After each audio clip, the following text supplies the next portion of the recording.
Hello, everybody. I had a very interesting experience happen. This is how you know you've made it in the YouTube space when this happens to you. If it ever does happen to you when you're in YouTube, you should take it as a blessing, not a curse. So, a couple of people were telling stories about what happened to Jake Gain when he got his channel removed, and I think Crypto Realist got removed, and a couple other people got removed ostensibly because they were apparently doing illegal activities, and many theories were floating around about what was happening. And I speculated that anytime you do a giveaway on an AMA, you're probably breaking a term. If you're not using the paid promotion, which some of them do, some of them don't, let's be honest here, you're probably on the line. And YouTube, I think, is pretty, they're pretty flex. The terms, they went more rigid in 2019, but they're pretty straight. It's like they're going to ban you for a week the first time.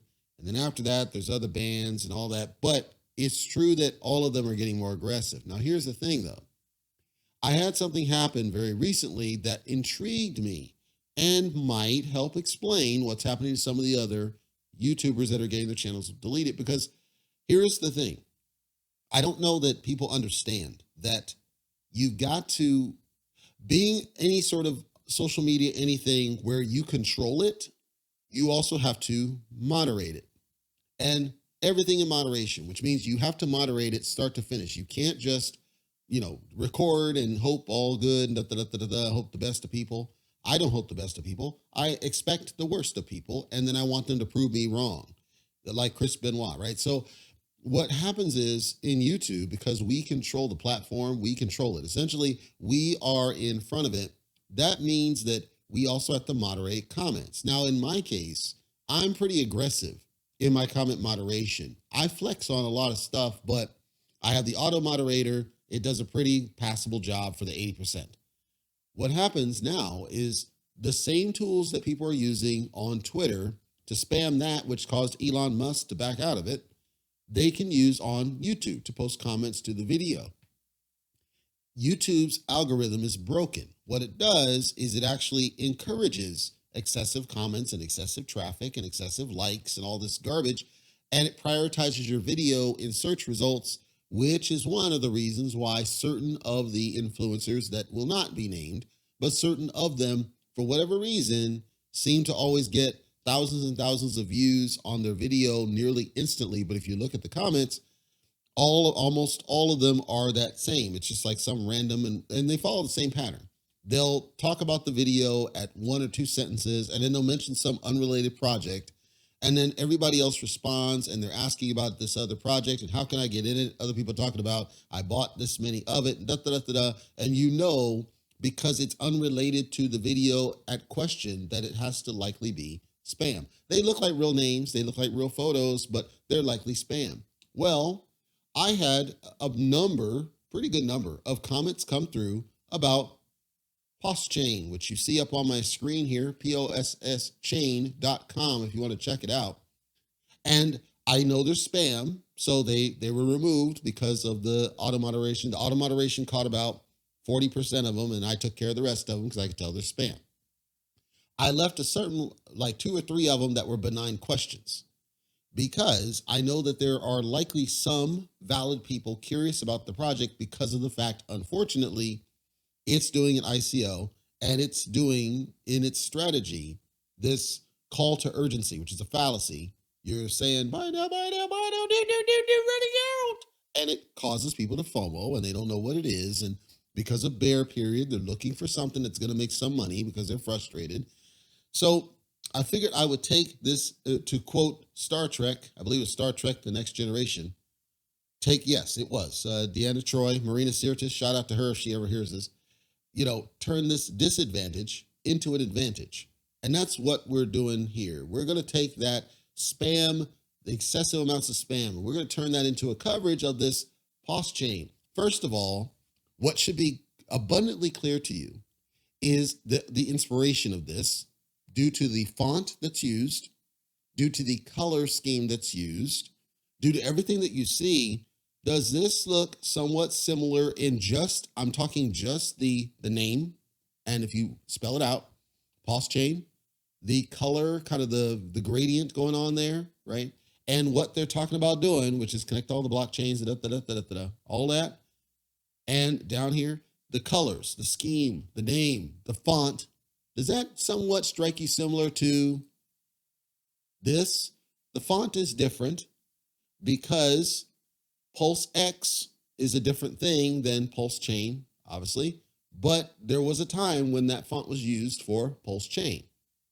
Posschain, Posschain, Pulse. This Posschain, ironically, is originated by a company out of France, as far as I can tell. So if you were to pronounce it with the inflection as if you were a French speaker, it's pretty clear that this was inspired at minimum by Posschain. There's nothing wrong with that. I simply call it to attention. It was likely inspired by Posschain. That should tell you what they're trying to do. The reason I'm calling that as important is I believe that's the very reason that they're going to struggle to do it, because I think they're being too lofty with their vision of what they're trying to do. And it all goes to money. Let's go through this though real quick. So the problem this attempts to solve is to have a simple way to coexist between disparate blockchains. This has been tried before. There's a service called multi-chain. Keep that in mind. We're going to come back to it. They're doing an ICO right now, right? And the ICO is at stage 2. And you notice it's buy now, buy now, buy now, we're getting ready out, which I don't like to see because I don't like the unreasonable urgency. I don't like that it's an ICO. I understand why it's an ICO. I don't like that it's an ICO, but it's the very reason I think they're going to struggle. Let's keep going. I'm not going to read any of this because it doesn't really matter. What I want you to point out here is this is on, so it's originated on the Binance Smart Chain. This is not apparent from their site. They didn't make it clear that this is originated on the Binance Smart Chain. They want you to keep thinking it's about cross-blockchain. However, it still comes back to a single token at some point. That token has to start somewhere. To me, you tell the story of where you're starting. If that's going to be Binance Smart Chain, I'm going to call you flag risk because, as I've said, tokens that launch on the Binance Smart Chain generally are either subject to scams or end up being scams, and I never like to see it. Even though the gas is somewhat cheaper, I think right now would have been a better time to launch on Ethereum because Ethereum's gas is at an all-time low, and it will let them hit the ground running on a much more secure blockchain to start with. And then if you want to extend to Binance once you've already established yourself, that'd have been fine. I'm not a fan of seeing it go on the Binance chain. Now, here's the thing. When I click here, it's supposed to take me to tokenomics. If you click on it, though, it just takes me to a graph. This is not tokenomics. Tokenomics is what are the mechanics of the token. This is simply a breakout, distribution breakout of the token as they've given it to people, and that's fine, but that's not tokenomics. Just to be clear, already I was having read, because they're doing the ICO, right? So they set aside allegedly 5 million tokens for the ICO. 10% of the total supply they set aside just for the team. Then they have a private sale, which, as I said, I don't like to see private sales because private sales means you set up a Discord or a Telescam and you're making them available to your buddies at dirt cheap who are just going to dump on the project fresh day one. Then there's a reserve, and they don't define what that means. Strategic acquisitions. Here's where I start to think, geez, as well as they tried to think this through, they didn't do this right. If you were going to do some strategic acquisitions at some point in the future, that implies that you are going to acquire other businesses or other opportunities down the road. So then I would question, why is it your acquisitions wallet is only 2%, but your team wallet is 10%? You're enriching your team more than you're enriching the business. Advisory board. Who is that board? Who's on the advisory? None of that's on the site. They get 3% of the wallet, so they get more than the acquisition wallet. Marketing is 5%. Your marketing wallet's greater than your acquisition wallet.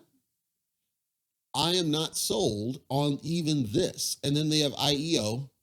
I don't even know what the heck that represents in their mind, but 20% for that? You're setting aside this much for everything else other than strategic acquisitions. You have an advisory board wallet that you don't define. This, to me, is risk number 101, because none of this is explained and none of it makes any sense in my mind, and I wouldn't trust it because They're not explaining any of this garbage at all. So then I'm like, okay, let's learn who these people are. I go to team or about us. I can confirm that there are real LinkedIn accounts for these three at least. I don't like when these people, they do it where they don't have LinkedIn accounts for everybody like I think they should.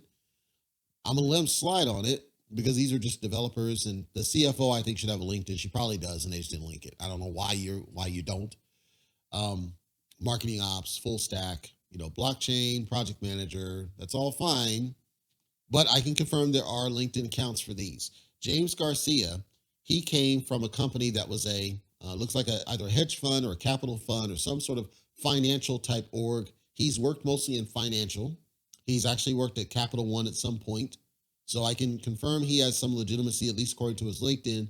Sun Choi has extensive experience in code development, Python.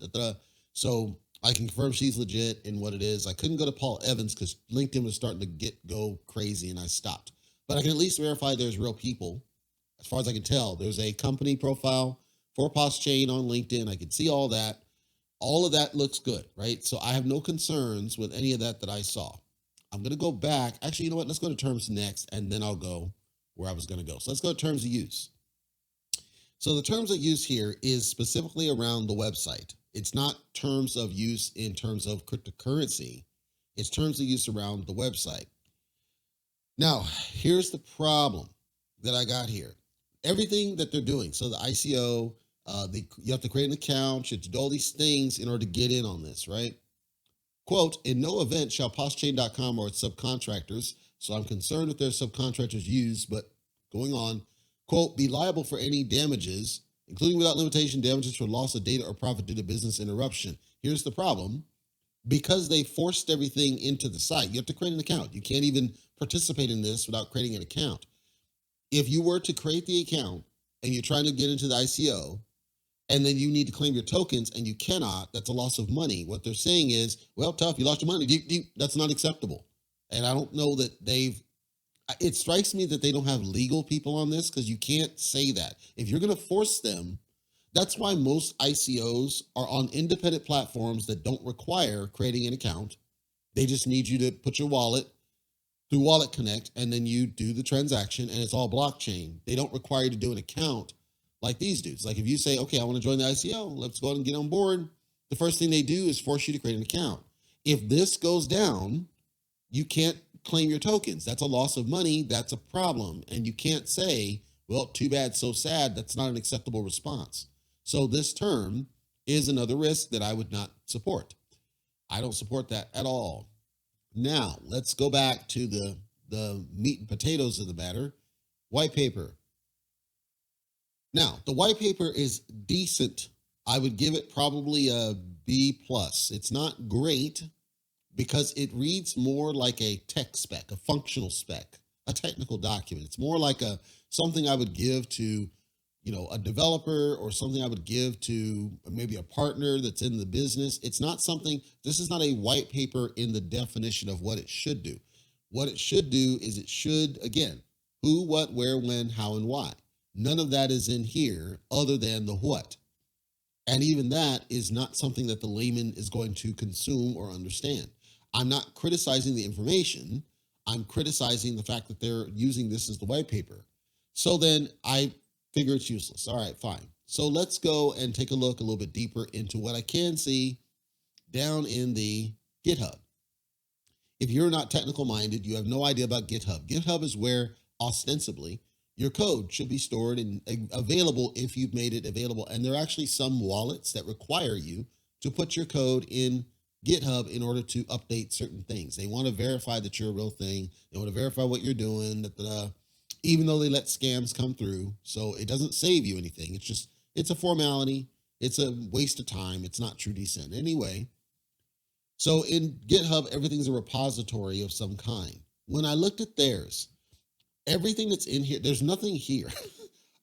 There's nothing here. So all that's here, this assets is just things that assets is a collection of different things from different tokens.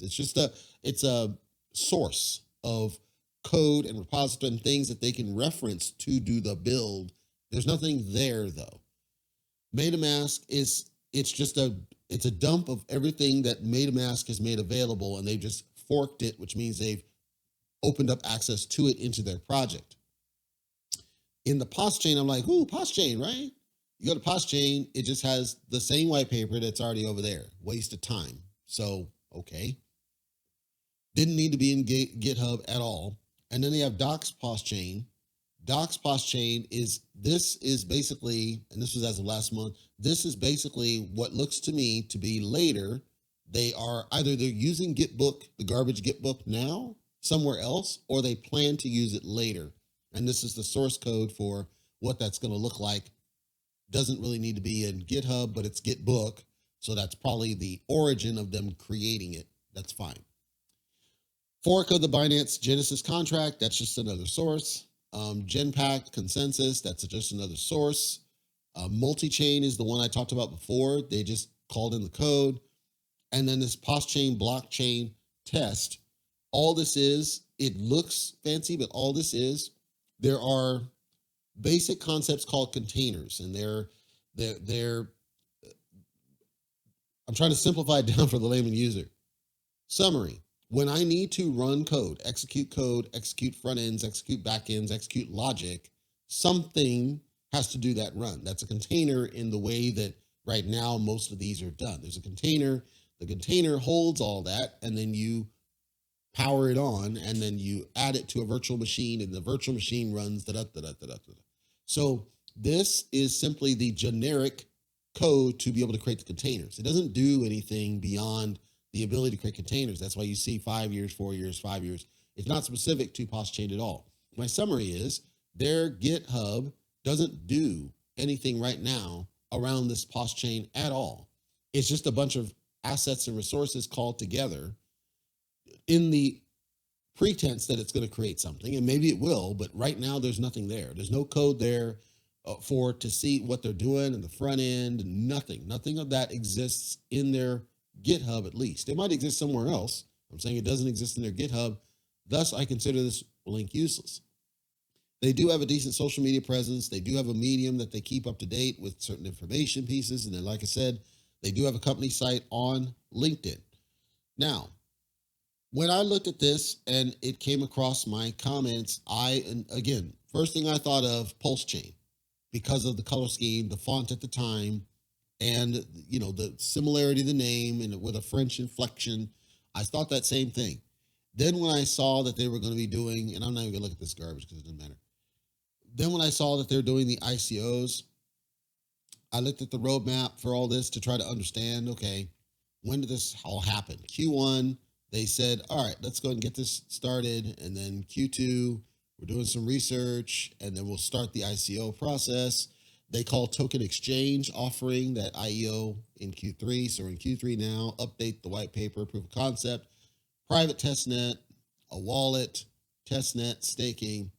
This looks impressive at a high level. It's got dates, it's got targeted things. It looks impressive. But here's where I started to get kind of concerned. Going to ICO now. So here's the ICO breakout. And now they got these 3 rounds, and we're allegedly in round 2 here. And then round 3 is to date in August. Dates are backwards in other countries versus US. That's why I know it's August in this, because they're France. So then I get concerned because you're doing the private sale. So you already do a private sale, and then you're doing an ICO. So it's clear they need to build money. It's like a crowdfunding type thing to make this happen. I look at your GitHub, there's nothing there, okay? And I see that there's at least some thought put into it. However, most of this is just fluff. It's just, this is what we plan to do. And their so-called white paper says a good thing. A lot of their approach is around the ETH2O long-term approach about sharding. And that's how they're basically taking that and saying, okay, well, we can do something like this. And Posschain, they took bits and pieces of Posschain, bits and pieces of ETH2O, took bits and pieces of all these strategies and saying, well, we can do it. Okay. Whether they can or cannot, I think is moot. My summary on this, though, however, I am If you want to buy into this, first of all, you have to go to the ICO, and there's a risk because you have to create the account, and it's I can't speak to that at all. But if you want to buy into this, by all means, I'm not telling you not to. I am telling you from my eyes, I think this is lofty vision. I think they're going to struggle to do what they are proposing to do. I don't think they're trying to scam anybody. However, if I can't confirm, I'm saying if, so don't come at me, if they use the phony account tool that I'm aware of to spam comments with this garbage as part of their marketing strategy, I'm never going to recommend them. I don't know that they did or didn't. I don't know that it was not somebody in the community. I don't know that it wasn't a shiller of some kind. I didn't see any, but point is, the comments were clearly spam, and I know the tool they used to do it because it's the same tool they do for others. I just don't know if it was the developers here, this team that did that, or if it was somebody in the community. Somebody did it. Whoever did it, if it was advocated by those developers, I would never advocate and support that. Would never do it. But I'm also saying that this is too lofty. I think it's doomed to fail. I think anybody who gets into the ICO, if you want to take that risk, by all means, I wouldn't do it unless if you're just trying to get a quick pump and dump cash, because that's what's going to happen. My theory. I believe it's going to pump and dump. I believe you're going to have where so many people, and then because they did the pre-sale, and then they're doing the ICOs. The ICOs are a formality because the pre-sale people, the private sale people, they're going to dump that thing. They're not going to hold on to it. There's nothing other than the fact that you're able to buy it. There's no, burn that I can see. There's no reflection mechanics. There's nothing else behind it that would tell me that there's any value beyond the initial pump and dump. So if you want to pump and dump it, that's fine. I don't normally support that. I just don't. Other than that, it seems like they have a good vision. I just don't think they're going to be executed. And I think it's based on seeing others could do it, and they're just reusing the code and saying, we'll just spin up our own dude, and we know people will buy in because we made our site look cool. Okay, that's fine. I'm a little bit deeper than that. I'm not all into that. It's up to you. You need to make up your own choice of whether you decide to do this business. Just understand the risks here. Because there was a private sale, it's going to do pump and dump. Almost guaranteed. I could say 95% chance it's going to pump and dump. I question the wallet distribution because the wallet distribution tells me there's money put in place that don't make any sense. I question why strategic acquisitions even exist with that low of an amount. Why are you doing that? You can't see anything, like they don't have the contract address because it's ICO, so you can't scan it. But my guess is these will be unlocked wallets. So there's all this risk behind it, and that's why I don't support it personally. I'm not calling them directly scammers. I'm saying that I don't see they're going to be able to pull this business off. And it feels like they're simply reacting to Posschain and thinking they could just do either the same thing or even a fraction of it and make some money along the way. So there will be people that make money off this. I can tell you that. And if you're a gambler, just come at me and say, I'm a gambler. I'm Kenny Rogers. I'm going to know when to hold them, know when to fold them, know when to walk away, know when to run. I'm going to roll the dice and see what makes some money, and that's it. I'll support you. Don't come at me saying this is a legit project, because as it stands right now, there's no code. So it cannot be a legit project. There's no code. You can be sold that it should be a legit project. And I think they're decent people, legit people. But right now, today, there's nothing there. I would rather they simply launch it fair. Don't do ICOs. Don't do privates. Don't do wallet distributions like this garbage over here. Keep it simple. After some time, then evolve and know you're not going to be made millions and all that other garbage up front. But after some time, then see where you're at and then make some adjustments. Get some real tokenomics listed. Does it do anything else? Describe what else that you do. What other mechanics are built into the token? Because right now that's not there. Get actual code out there so people can review it, so people can take a look. Get some audits out there, by the way. I don't see any audits. If they're there, I don't see them. And maybe you did that on purpose because you're trying to keep it private. Well, the problem is if you're trying to keep it private, that creates risk. If the code were in GitHub, I wouldn't need the audit because I could just do a high pass on it myself and see if there's anything that stands out. They didn't even put it in GitHub that I can see. If it's there, point it out to me. And if any of the team listen to this and they're concerned, let's say, of anything I've said, I want the smoke. I would welcome you to the show podcast at cryptotalkradio.net, and we can chat it out and get a better understanding. And I'll call out these things as risk, and we can try to resolve them. Because if you're serious and you think you can make it happen, I can call out, like I can see the points of failure. It's obvious. The points of failure are clear and obvious to me in what I see. So, like Soon, for example, from a technical perspective, there's all sorts of red flags in this that might be by design because it's ICO. Well, then I would ask the question, which I assume would be probably Paul Elvins. Okay, I need you to help me understand why you chose to do the private sale, why you did the ICO. I know you need to build money, but that's exactly why I think you're going to struggle, because it's too lofty. If you have to generate that money in the private sale, Posschain didn't need to do that. Posschain, you know what I mean? So Posschain did the donation thing. They didn't need it. They were still going forward with it. So right there, they already have a tactical advantage.